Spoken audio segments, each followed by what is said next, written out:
Jadi, kalian pasti suka tempe juga kan? Nah, kalian pasti pernah bertanya-tanya, apa sih warna putih yang ada di permukaan tempe? Nah, hal itu akan kita bahas dalam video ini. Nah, sebelum berangkat lebih jauh, ada baiknya ketika kita mengetahui apa itu inokulum. Jadi, inokulum merupakan kumpulan mikroorganisme yang ditumbuhkan pada suatu media tumbuh, yakni substrat. Nah, inokulum tempe sendiri merupakan bibit atau starter yang digunakan pada pembuatan tempe yang mengandung kapang, khususnya Rhizopus sp. Nah, kapang tersebut dapat ditumbuhkan pada suatu substrat.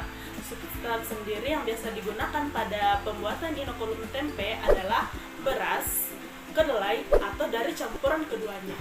Nah, beras atau kedelai digunakan karena mengandung komponen protein dan karbohidrat yang tinggi sehingga dapat digunakan dalam pertumbuhan kapang. Baik, pada video kali ini saya akan menjelaskan mengenai peranan inokulum tempe dan bagaimana proses pembuatan inokulum tempe. Nah, inokulum tempe atau yang lebih dikenal dengan istilah ragi tempe ternyata memiliki beberapa peranan. Nah, yang pertama berperan selama proses fermentasi. Karena selama proses fermentasi terjadi pertumbuhan jamur di permukaan, sekaligus menembus masuk ke dalam biji kedelai, hingga lama-kelamaan biji kedelai ini akan menyatu dan menghasilkan produk tempe. Nah, peranan yang kedua dapat meningkatkan kandungan gizi, sekaligus merubah dari yang awalnya beraroma langu hingga menghasilkan aroma khas tempe.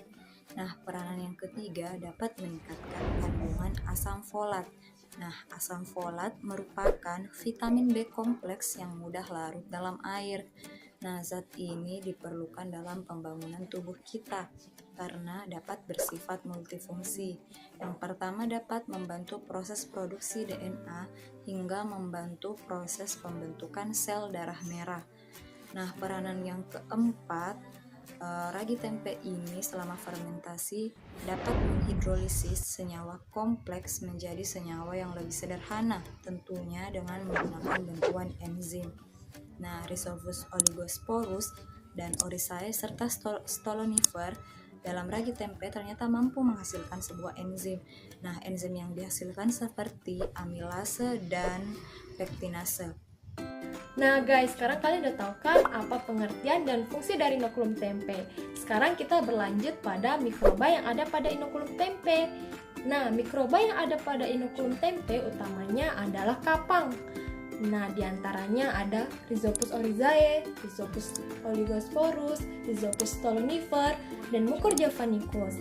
Nah, kapang di sini menghasilkan enzim yang berbeda yang akan berpengaruh pada mutu tempe yang dihasilkan nanti. Inokulum tempe yang dikenal oleh masyarakat ada dua. Yang pertama adalah laru atau usar dan yang kedua adalah inokulum bubuk. Laru atau usar merupakan inokulum tempe yang terbuat dari kedelai yang telah diberi ragi lalu diletakkan di atas permukaan daun waru atau daun pisang. Usar atau laru tersebut berisi spora jamur Rhizopus oligosporus atau biasa kita kenal dengan jamur tempe. Sedangkan inokulum bubuk merupakan jamur Rhizopus oligosporus yang dibiarkan pada media tertentu seperti beras yang telah dimasak, dikeringkan, lalu digiling.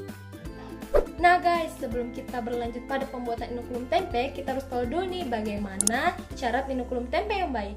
Nah, syarat inokulum tempe yang baik yaitu mampu memproduksi spora dalam jumlah yang banyak dan stabil, bebas dari kontaminan, mengandung jamur tempe murni, serta pertumbuhan miselium yang kuat, lebat, berwarna putih bersih, serta memiliki aroma spesifik tempe.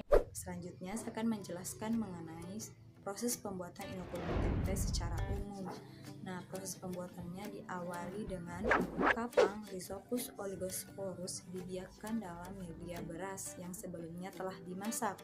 Nah, tahap selanjutnya dikeringkan menggunakan oven blower. Selanjutnya digiling menggunakan grinder. Nah, inokulum pun siap dipakai. Sekian.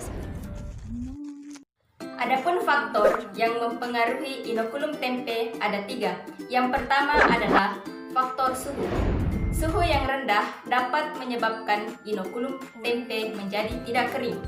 Faktor kedua yang mempengaruhi inokulum tempe adalah faktor kelembapan.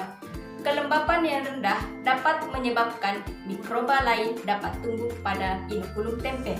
Sedangkan faktor yang ketiga yang mempengaruhi inokulum tempe tersebut adalah kondisi lingkungan. Kondisi lingkungan yang tercemar dapat menyebabkan tumbuhnya mikroba kontaminan pada inokulum tempe yang kita buat. Nah, sekarang kalian sudah tahu kan bahwa warna putih yang terdapat pada permukaan tempe merupakan miselium yang terbentuk karena penambahan inokulum pada proses pembuatan tempe.